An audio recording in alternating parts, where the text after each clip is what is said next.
उभाटाचे पगारी नेते संजय राऊत यांना मला सवाल विचारायचा। आज सामना दैनिकातील पहिल्या पानावर एक बातमी आहे आणि त्या बातमीमध्ये अतिशय स्पष्टपणे असं म्हटलंय की हिंदुस्थानच्या कुठल्याही कोपऱ्यात घुसून लढण्याची आमची क्षमता आहे।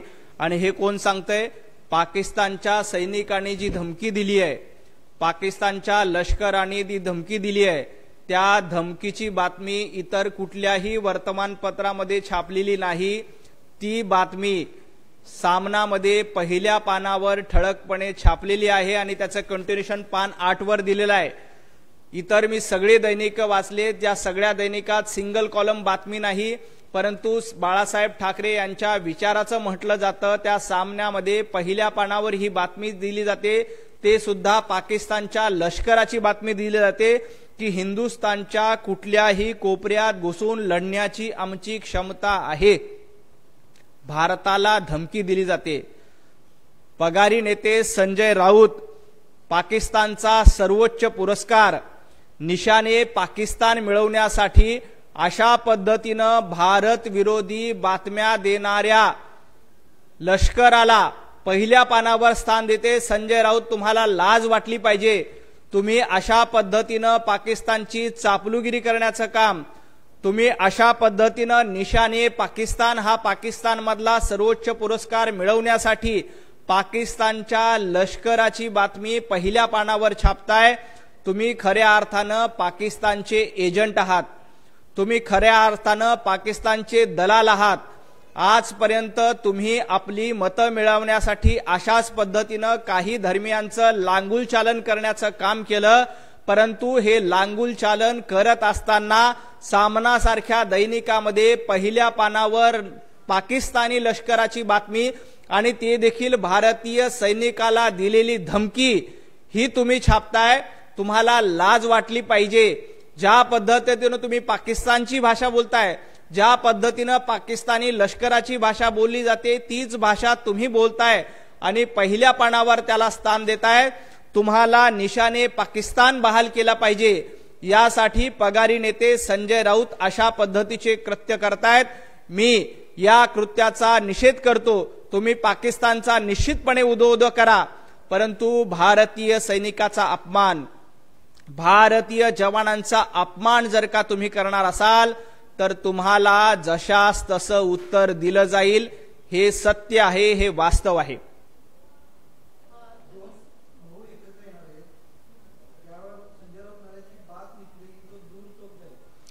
बात निकलेगी तो दूर तक जाएगी म्हणण्यापेक्षा मेरे अंगने में तुम्हारा क्या काम है अशा पद्धतीचा डायलॉग वापरला पाहिजे। आजपर्यंत संपलेल्या पक्षावर मी बोलणार नाही असं उभाटा गटाचे नेते सन्माननीय राज ठाकरे यांना हिनावून म्हणायचे आणि आज मात्र बात निकलेगी तो दूर तक जाएगी अशा पद्धतीचं वक्तव्य येतंय। खरं तर मेरे अंगणे में तुम्हारा क्या काम है अशा पद्धतीची अवस्था उभाटा गटाची आहे। ज्या पद्धतीनं राज ठाकरे यांना सोबत घेण्यासाठी उद्धवजी ठाकरे आणि संजय राऊत आतुर झालेले आहेत, हे दोघंही एकत्र यावेत, दोन्ही भाऊ एकत्र यावेत, यासाठी आमच्या मनापासून शुभेच्छा आहेत। पण मुंबई महापालिकेच्या निवडणुकीत मराठी माणूस हा महायुतीच्या सोबत आहे, मराठी माणूस देवाभाऊंच्या सोबत आहे, मराठी माणूस एकनाथजी शिंदे यांच्या सोबत आहे आणि मराठी माणूस वंदनीय बाळासाहेब ठाकरे यांच्या विचारासोबत आहेत। उभाटा गटानं बाळासाहेब ठाकरे यांच्या विचारांना तिलांजली दिली आहे। त्यामुळं बात निकलेगी तो दूर तक जाएगी नाही तर मेरे अंगणे में तुम्हारा क्या काम है अशा पद्धतीची अवस्था यांची झालेली आहे।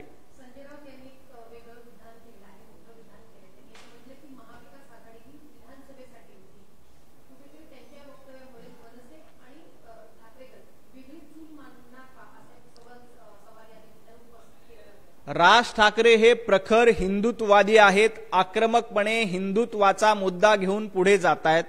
राज ठाकरे यांचं हिंदुत्व काँग्रेसला रुचणार आहे का? राज ठाकरे यांचं हिंदुत्व महाविकास आघाडीतल्या शरद पवार गटाला रुचणार आहे का? एवढंच काय, राज ठाकरे यांचं हिंदुत्व उद्धवजी ठाकरे यांना देखील चालणार आहे का? संजय राऊत म्हणायचे हे दिल आणि दिमागची युती आहे, तर माझं त्यांना असं म्हणणं आहे की ही दिल आणि दिमागची युती नाही आहे, तर ही भगव्यासोबत हिरव्यांनी केलेली युती ठरेल.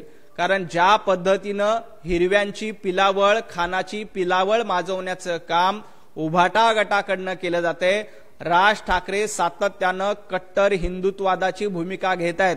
राज ठाकरेचं हिंदुत्ववादी कार्ड उभाटा गटाला चालणार आहे का? राज ठाकरे यांनी भोंग्या विरोधात जी भूमिका घेतली आहे त्या भूमिकेला उद्धवजी ठाकरे समर्थन देणार आहेत का? ज्या पद्धतीनं उद्धवजी ठाकरे दाढ्या कुरवाळण्याचं काम गेल्या काही दिवसापासून विधानसभेच्या निवडणुकीत केलं, आता देखील दाढ्या कुरवाळण्याचं काम दसरा मेळाव्यातून उद्धवजी ठाकरे यांनी केलंय. त्यामुळे राज ठाकरे यांचं प्रखर हिंदुत्ववाद, राज ठाकरे यांची आक्रमक शैली आणि हिंदुत्ववादासाठी त्यांची सुरू असलेली लढाई उद्धवजी ठाकरे यांना चालणार आहे का, हा पहिला सवाल आहे. महाविकास आघाडीच्या ठिकऱ्या उडालेल्या आहेत. ज्या पद्धतीनं महाराष्ट्रातल्या जनतेनं महाविकास आघाडीला नाकारले, त्यामुळं येणाऱ्या स्थानिक स्वराज्य संस्थांच्या निवडणुकीत जर का उद्धवजी ठाकरे यांनी राज ठाकरे यांना सोबत घेतलं तर महाविकास आघाडीमध्ये बिघाडी निश्चितपणे आहे. तुम्ही काही लोकांच्या दाढ्या कुरवळण्याचा प्रयत्न केला तर राज ठाकरे देखील तुमच्या सोबत येणार नाहीत.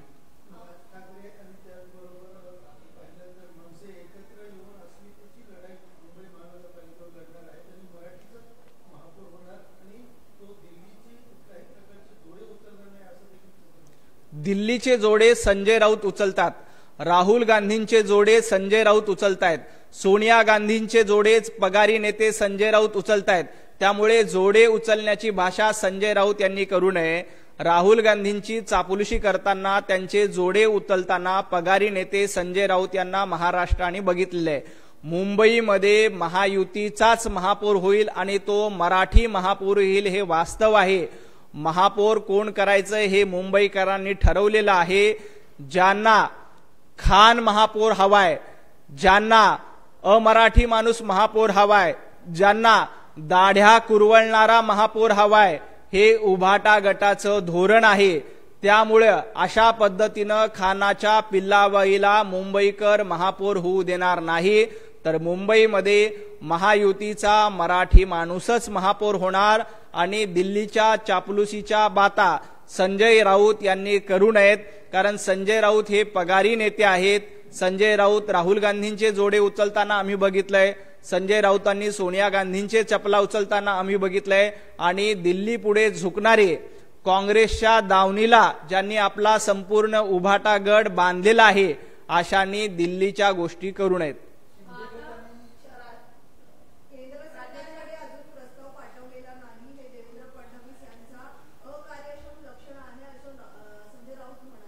खरं तर देवाभाऊ किती सक्षम आहेत आणि उभाटा गटाचे नेते उद्धवजी ठाकरे किती अकार्यक्षम आहेत हे महाराष्ट्राने वेळोवेळी बघितलेलं आहे.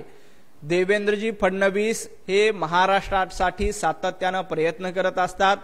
मराठवाड्यामध्ये मोठ्या प्रमाणात दुष्काळ आलाय, त्या सगळ्याची पाहणी सुरू आहे. मोठ्या प्रमाणात शेतकऱ्यांचं नुकसान झालंय. याचा प्रस्ताव या आठवड्यामध्ये दिल्लीला पाठवला जाईल. काल केंद्रीय गृहमंत्री अमित भाई शहा यांनी देखील स्पष्ट केले की जसा प्रस्ताव येईल तसं तातडीनं केंद्र सरकारकडनं मदत केली जाईल.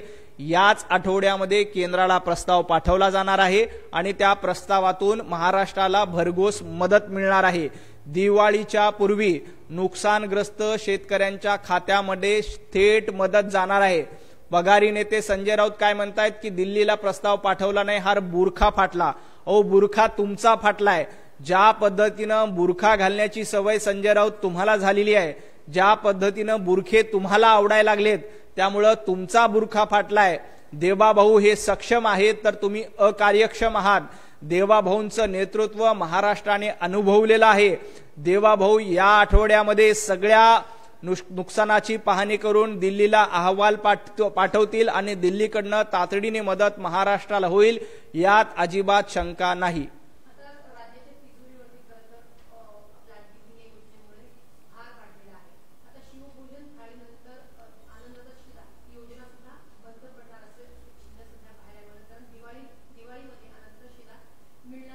कुठलीही योजना बंद पडणार नाही. लाडक्या बहीण योजना बंद पडेल अशा पद्धतीच्या अफवा महाविकास आघाडीनं निवडणुकीच्या काळामध्ये पेरल्या होत्या. कुठेही लाडकी बहीण योजना बंद पडलेली नाही.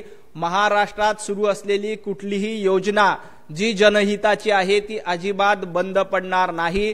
शेतकऱ्यांच्या दिवाळीपूर्वी त्यांच्या खात्यामध्ये थेट पैसे टाकण्याचं काम, मदत करण्याचं काम महायुतीचं सरकार निश्चितपणे करेल. त्यामुळे कुठलीच योजना बंद पडणार नाही.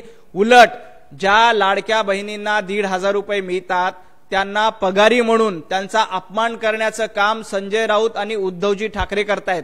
खरं तर संजय राऊत स्वतः पगार घेतात आणि पगारी नेते आहेत आणि अशा पद्धतीनं लाडक्या बहिणींना पगारी मतदार म्हणून त्यांचा अपमान करण्याचं काम संजय राऊत आणि उभाटा गटाकडनं केलं जातंय. येणाऱ्या स्थानिक स्वराज्य संस्थांच्या निवडणुकीत या लाडक्या बहिणी तुमचा अपमान सहन करणार नाहीत आणि मतामधून तुम्हाला जशास तसं उत्तर देतील. खरं तर कारखान्याला भार लावला जातोय, शेतकऱ्यांना कुठेही भार लावला जात नाही. आणि राहिला प्रश्न अदानी आणि अंबानी यांचा, तर संजय राऊत पत्राचाळीमध्ये तुम्ही करोड रुपयाचा घोटाळा केला त्याच्यावर अधिभार लावला पाहिजे. तुम्ही कोविडच्या काळामध्ये खिचडीमध्ये घोटाळा केला त्याच्यावर अधिभार लावला पाहिजे. तुम्ही पत्राचाळीमध्ये कोट्यावधी रुपये कमवले त्याच्यावर अधिभार लावला पाहिजे. कोविडच्या काळामध्ये बिल्डरांना तुम्ही 12,000 कोटी रुपयाचा कर माफ केला होता, त्या बिल्डरांना अधिभार लावला पाहिजे.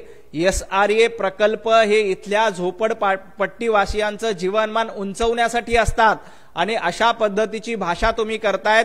अहो, तुम्ही कोविडच्या काळामध्ये करोडो रुपये लुटले, रोज 100 कोटीची वसुली केली जात होती. हा हिशोब लावला तर जवळपास 9.5 लाख कोटी रुपये संजय राऊत आणि मातोश्रीकडे असतील. तर त्यामुळे या 9.5 लाख कोटीपैकी किमान 25,000 कोटी रुपये आमच्या मराठवाड्यातील दुष्काळग्रस्त शेतकऱ्यांना द्या आणि मग तुम्ही इतर भाषा करा.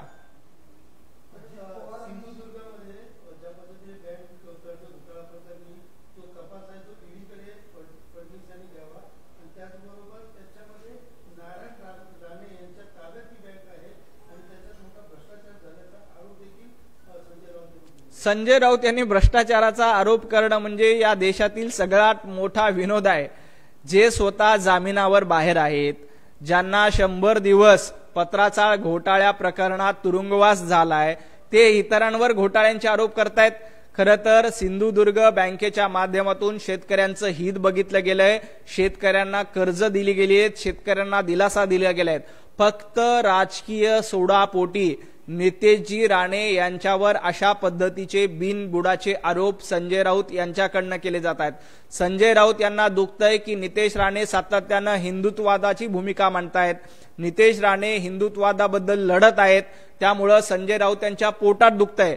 हे जर का हिरव्यांसाठी किंवा दाढी कुरवाळणाऱ्यासाठी ते लढत असते तर संजय राऊत खुश झाले असते, त्यांना डोक्यावर घेऊन नसले असते. अशा पद्धतीचं पगारी नेते संजय राऊत यांचं कर्तृत्व आहे. त्यामुळं संजय राऊत यांचे संपूर्ण आरोप राजकीय आहेत. त्याला नितेशजी राणे योग्य पद्धतीनं उत्तर देतील. शेतकऱ्यांसाठी, शेतकऱ्यांच्या हितासाठी सिंधुदुर्ग जिल्हा बँक काम करते आणि अशा पद्धतीच्या खोटे आरोप करणाऱ्यांना जशास तसं उत्तर देण्याचं काम केल. जे स्वतः जामिनावर बाहेर आहेत त्यांनी इतरांवर आरोप करू नये एवढंच मला सांगायचंय. खरं तर उभाटा गट ही राहुल गांधी यांची बेनामी कंपनी आहे.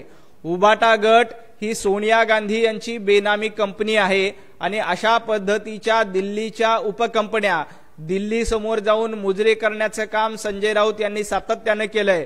त्यामुळं अमित भाई शहा यांची कुठली बेनामी कंपनी आहे हे सांगण्यापेक्षा उभाटा गट ही सोनिया गांधींची बेनामी कंपनी आहे, राहुल गांधी यांची बेनामी कंपनी आहे हे जगजाहीर झालेलं आहे. त्यामुळेच विधानसभेला लोकांनी तुम्हाला घरी बसवलं.